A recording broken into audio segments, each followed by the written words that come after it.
On sait bien en psychiatrie qu'il n'y a pas véritablement de frontière entre la norme et le pathologique. On assiste souvent à des glissements en fait d'un état à un autre sans qu'il y ait de frontières très claires. Et à l'adolescence, ça se marque d'autant plus. Euh, les échelles que nous utilisons en général en psychiatrie adulte ne sont pas applicables chez les adolescents. Si vous faites passer un test pour essayer de dépister les critères en lien avec la dépression, voire même le risque suicidaire à l'adolescence, ces tests sont systématiquement inquiétants chez tout adolescent parce que le questionnement en lien avec le sens de la vie, avec la mort, avec ce qui fait de nous des êtres vivants, des êtres humains, c'est vraiment quelque chose qui est questionné à l'adolescence. Et donc, tout adolescent traverse un moment où il questionne justement son rapport à la vie et son rapport à la mort. Donc, avoir des idées suicidaires à l'adolescence n'est pas nécessairement inquiétant, pour peu que ces idées soient ponctuelles, pour peu que ces idées soient inscrites dans une quête identitaire et une quête de sens finalement.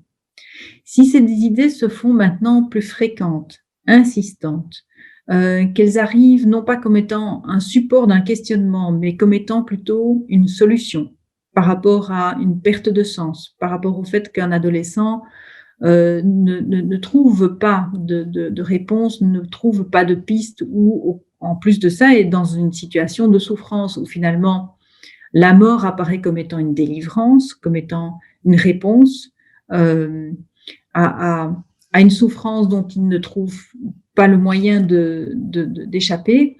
Là, ça peut devenir tout d'un coup beaucoup plus inquiétant. Et donc, de nouveau, face à un adolescent qui montre des signes de souffrance, de la dépression, voire même des idées suicidaires, il est important de lui poser la question. Ce n'est pas vrai que parce qu'on parle de suicide avec un adolescent, on va induire un passage à l'acte. Rien n'est plus faux. Au contraire, le fait de parler avec un jeune de sa souffrance, d'éventuelles tentatives de suicide, de scarification, est quelque chose qui va lui permettre de mettre des mots sur ce qu'il ressent et, au contraire, est un facteur protecteur par rapport à un risque de passage à l'acte. Un adolescent n'a pas aisément recours à la parole. Un adolescent va être plutôt dans une mise en scène et avec un risque effectivement de passage à l'acte.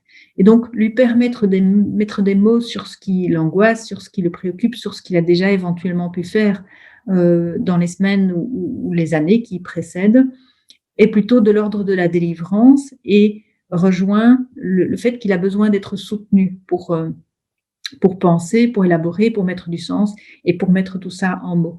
Et donc, c'est plutôt un facteur protecteur que de parler de la dépression, de la perte d'espoir, voire des idées suicidaires avec un jeune.